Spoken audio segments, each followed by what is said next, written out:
You get this only nowhere else but the Kevin and Zach. Kevin, I'm not gonna lie.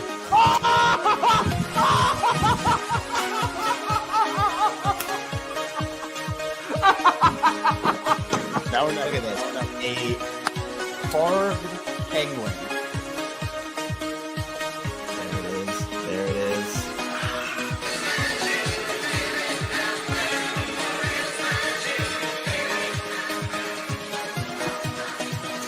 Oh no. Are the O's fine? Are the Orioles fine, Kevin? It's so embarrassing. I'm so embarrassed. Okay. The Orioles stole it. That game was stolen. It was stolen from them, then they stole it right back. What? Oh my God.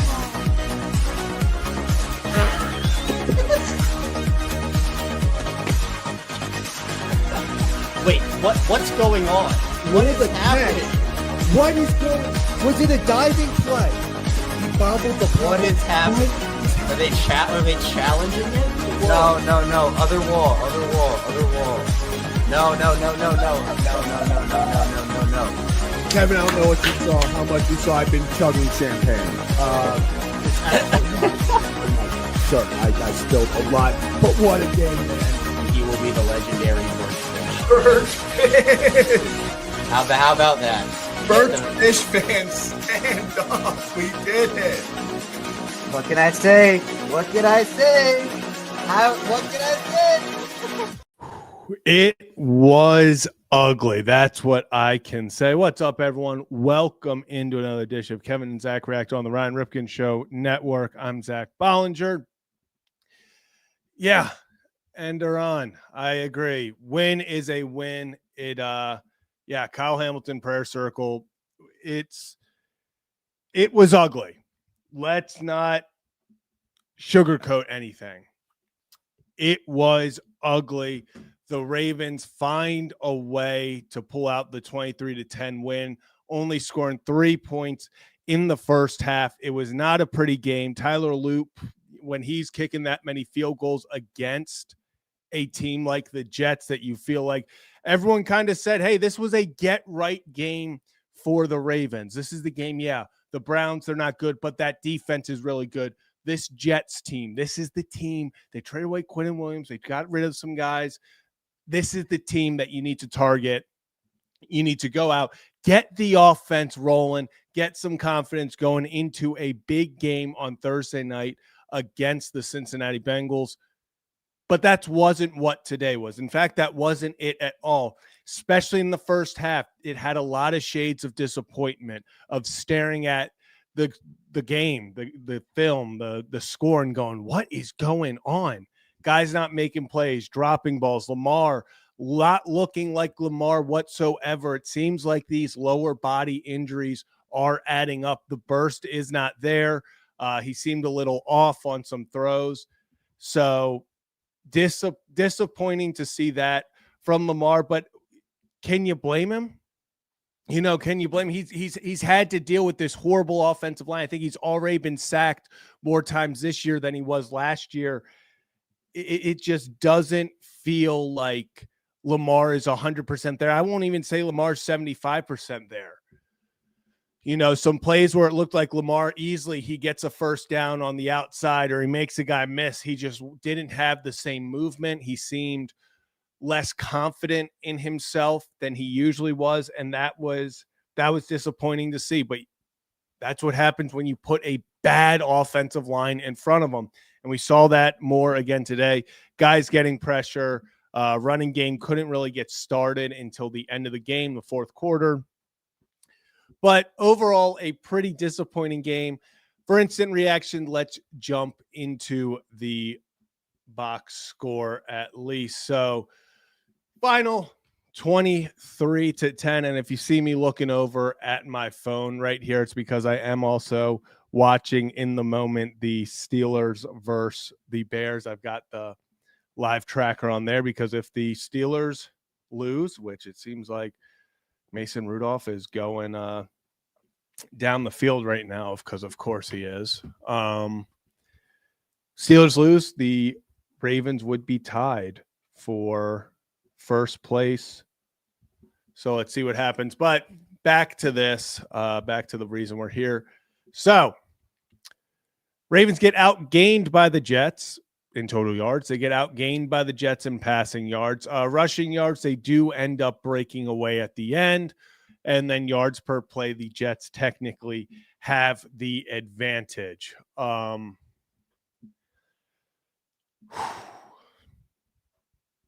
Offense didn't look great. It felt like they just couldn't get anything going. Lamar was a little off, but then even when he was on, I mean, coming out of the half, Zay drops the ball. You have Mark Andrews drop a touchdown. It felt like, yes, was Lamar on? Was he perfect? Was he the best? No, he looked injured. He looked hesitant. But at the same time, even when he made a play or put the ball on a receiver, they were not helping him whatsoever. It just felt like the entire team was off. What was the final before I get into it? What was Lamar's? 76.9 passer rating. Another, I think that's a third straight week below average passer rating. Definitely not what you want to see from Lamar, especially over this stretch. I'm seeing the Steelers are now 4th and 6. So did we get it? Did the Bears just turn it? I just got to. Did the Bears? Could someone let me know? Did the Bears? Am I behind? Did the Bears just? Did?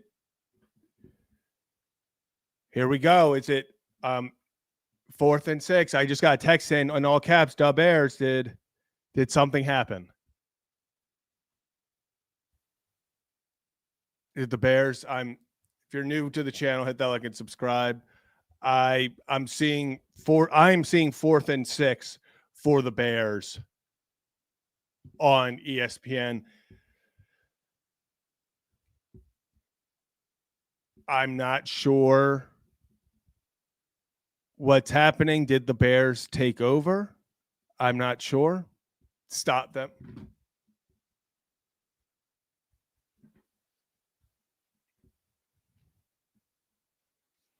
There we go.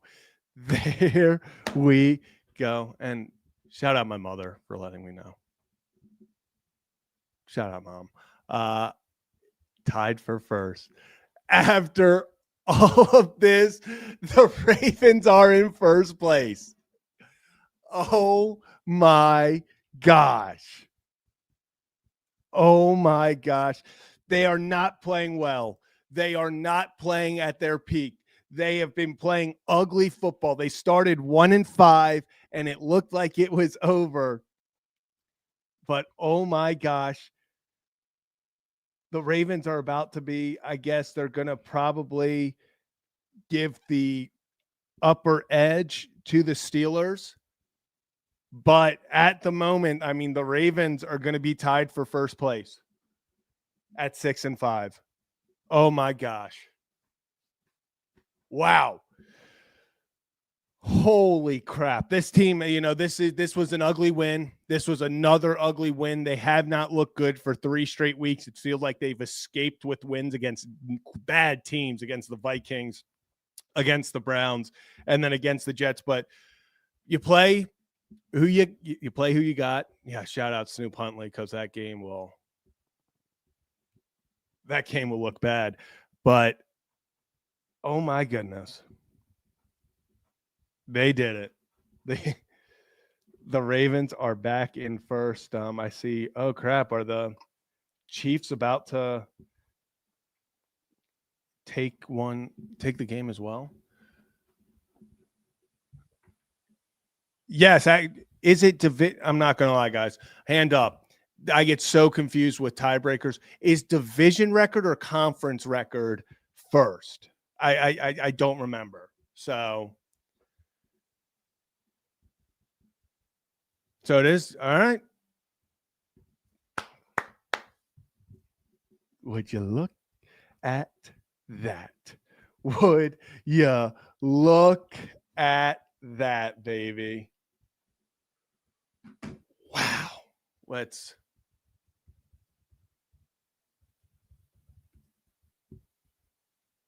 Holy crap. Come on, baby. Fire me up. God, they needed that. Gosh. And now I see the Colts. Oh, it's 4th and 7. They're going to kick it, I'm assuming, to go to overtime. Dang. I mean, that's what I'm talking about. The once it gets updated. Can we get the updated standings from these? But while I wait for that, let's go through. Actually, we talked about this. Let's go over our player stats. Lamar Jackson, like I said, not his best game. 13 of 23, 153 yards, only 1 sack, which was, that was nice to see, especially after recently. It feels like he was getting hit on every single play. Still took a lot of hits, still had to get out of the pocket a lot more than you'd want to see because of the pass rush. But only takes 1 sack, a 76.9 passer rating, like I said. It was not his best game. It feels like the entire offense has really been off over the past few weeks. Really, since Lamar came back, it just feels like they're trying to get it going again. Ever since the Bills game, to be honest. Derrick Henry, 64 yards on 21 carries, 2 touchdowns. They finally got in the end zone with Henry. It felt like it had been forever. 2 rushes, 11 yards from Zay. Lamar, 7 carries for 11 yards, not his best output. Keaton, 2 carries for 10 yards. That was that one that was taken back. That sucked. I thought Keaton was going to house that one. I really thought Keaton was going to house that one. I would love for ESPN to update the standings so I can post about it, but they're taking a little long to give the Steelers that loss. I'm just going to say it. They are taking a little long to give the Steelers that loss. And yeah, that was a real shame. That was a real shame. I was really hoping that they. Oh, is Flacco running it for the Bengals right now? Just saw Flacco throw a dime.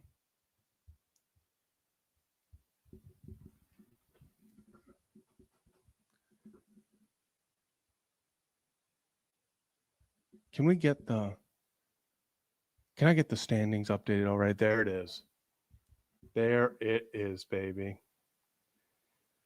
The Baltimore Ravens are in first place. Wow.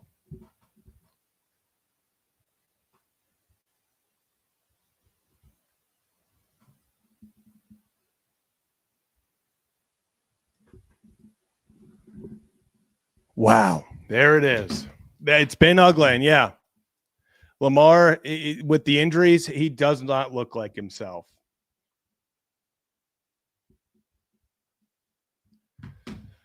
But they have found ways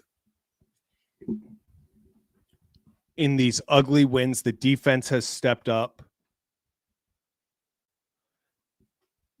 Say what you want, Marlon. I've hated on him this year. He hasn't looked the best at times.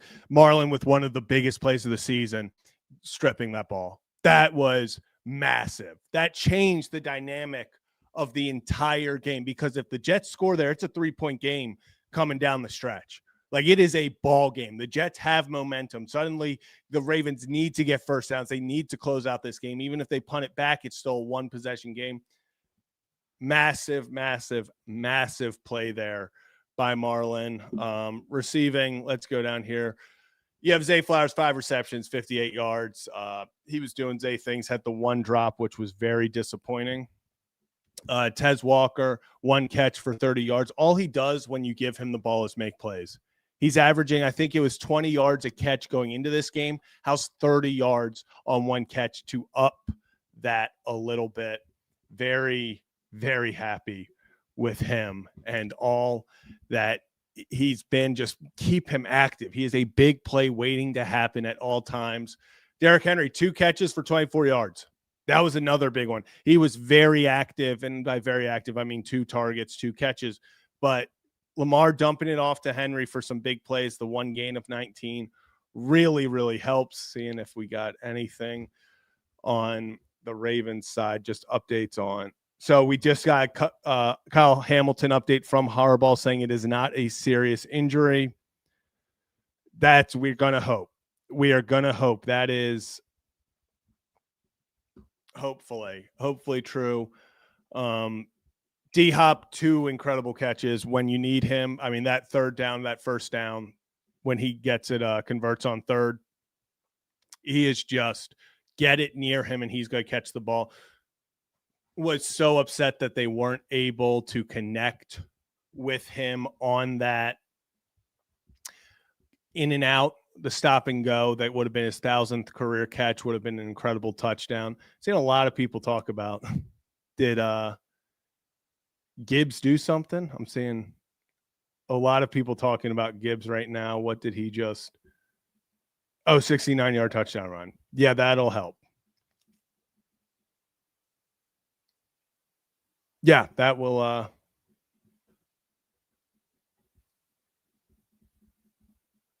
right. That's great. He is. How many yards is 219, 2 touchdowns? Holy crap. 219 rushing yards on 15 carries and 2 touchdowns. Jameis Winston needs to come through. So defensively, Kyle Hamilton, 6 tackles. Roquan, 6 tackles. Big one. Draymond Jones. Oh, they're only giving him a 1.5 sack. Draymond Jones has been one of, if not the best addition to this team this season. I mean, mid-season comes over. It doesn't matter. Yes, he got the 1.5 sacks today, but gets a big pass breakup, knocked down at the line on a big third down. He is just in the backfield at all times, and it feels like he is a guy that he's just a game wrecker. You know, he is a guy that is involved in every play. Whether he makes the play or not, he's making the quarterback move out of the pocket. He's making them step up in the pocket. He's moving them around. He's disruptive. Put him on the inside, put him on the outside. He's going to find a way to impact the play. So he has been a massive, massive, massive addition to this defense, along with Alohi Gilman. It feels like both of those guys had joined this Ravens defense and have not skipped a beat. You know, they haven't missed a step. They go out there, they find ways to impact the game. Alohi, he's got a nose for the football. I mean, he's the one who recovered Marlon's strip once again. It feels like that's the second time when Marlon has made a play. He and Teddy Buchanan made a play against Miami. Alohi is there to pick it up. So nose for the football, and that's what happens when you're always around the ball carrier. So it feels like he flies around. He does what you need him to do and what they were looking for from a guy like him. When you added him, you gave up Odafe to get him. You were kind of saying, okay, we expect this guy to come in here, allow Kyle Hamilton to play all over the field. Like I said, we got an update from Harbaugh saying it doesn't look like a serious injury. Hopefully that's true. Can't always trust what the Ravens say, but hopefully that is true about Hamilton, because if you miss him, we've seen what that does to the defense. It feels like this defense, if Kyle Hamilton is not out there, the Texans, who are not a great offense, we saw them come out there and put, beat A, to this Ravens defense at home. So need Kyle Hamilton to be healthy. It's going to be a short week. That does not help. Hopefully it is an injury that he can overcome in the next few days, because he's not going to be, if he can't, he won't be out there on a short week. And then you are going to get into what's this defense going to look like? Joe Burrow coming back this Thursday. Yes, it looks like they might not have T. Higgins. We'll see what happens there. I know he got a concussion. Hope he's all good. Jamar Chase comes back for that Bengals offense. You know, the Ravens have not looked good. Like, you can sit here and say, oh, the Ravens, you know, they're playing the Bengals defense. Yeah, okay. The Ravens also just went against the Jets defense, who have not looked great. And they've also went against some defenses that they should have been putting up a lot of better numbers against. Bengals just went toe-to-toe without Jamar Chase and Joe Burrow against the team that is now 10-2 and can be the number one seed in the AFC. You cannot overlook this game. The Bengals, especially the way the Ravens are playing, this is a game that easily Cincinnati could come in here, score 40 points. And with the way this offense is looking, I don't care that the Bengals defense hasn't looked great. This Ravens offense has not looked good at all. And weirdly, the closer they get to the goal line, the worse they get. So Ravens got to find a way to win this Thursday, because the Bengals are not going to make it easy. This is a team that, with Joe Burrow back, with Jamar Chase back, they are going to put up a lot of points, and this defense is going to have to figure it out, and then this offense is going to have to get it together. But for the time being, taking a sip. For the time being, it was an ugly win. It's not something you look at and you're like, okay, I feel good about that. But here's the thing. When the Baltimore Ravens sat at 1-5, there was a lot of speculation that was curtains, that it was over. There was no chance, you know, their run had ended. That was it. Just 5 weeks later, I guess 6 because they had a bye week in there, but just 5 games later, the Baltimore Ravens sit at first place, atop of the AFC North. They control their destiny to the playoffs, and they are in position to make some noise.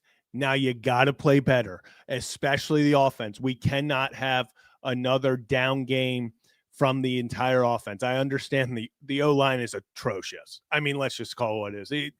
There are plays where you go, oh, okay, there's a step forward. And then there are plays where you're like, how are these guys getting paid to be professionals? Like, it's just Daniel Falele. And then I like the Ravens maybe going to try to get some extra juice at the end. They're like, you know what? Let's punch this in. Let's gain some confidence. I'll say it. Let's stat pad a little. Let's try to get Derrick Henry a third touchdown. Let's make this, you know, let's get some confidence. False starts because of course, just a disappointing offensive day from the Ravens, but they got to put it together. I'd rather them struggle now and figure it out, just like the 2012 team, the 2000s team. The Ravens don't have a really great history of looking incredible in the regular season when they go on to win the Lombardi Trophy. So maybe that happens this year, but they're going to have to figure it out, especially offensively. They got to figure it out. They have beaten the teams in front of them. It was not a great stretch, but they beat the teams in front of them. We knew coming off the bye, they had to pretty much go 4-1 at worst. 5-0 was the standard. They were able to do that. They set themselves up for a Thanksgiving battle against the Bengals, where if you win, you can get some separation. But this isn't just, okay, good job. Okay, let's ride out the rest of the season. Like, the team doesn't look great. The offense is sputtering. They still are battling these red zone woes. Only 3 points in the first half. It's the 4th time they haven't scored a touchdown in the first half. The previous 2 seasons, they had done it 1 time. Disappointing, but an ugly win is an ugly win, Jabba, like you said. Rather an ugly win than a pretty L. So that's going to do it as we wrap up for this post-game instant reaction of the Ravens taking down the New York Jets. It wasn't pretty, but they get the win. They head into first place. So if you'd like to hear more about that and just the day as a whole, covering all of NFL football and wrapping up this Sunday, me and Kevin Ostreicher will be live around 11:30 at the conclusion of Sunday Night Football tonight over on the Kevin and Zach React channel. If you're over on the Ryan Ripken Show channel right now, you can go over and find us at Kevin and Zach React. But appreciate all of you. Hit that like and subscribe button on your way out. Enjoy the rest of your Sunday because the Baltimore Ravens are in first place in the AFC North. See you later tonight.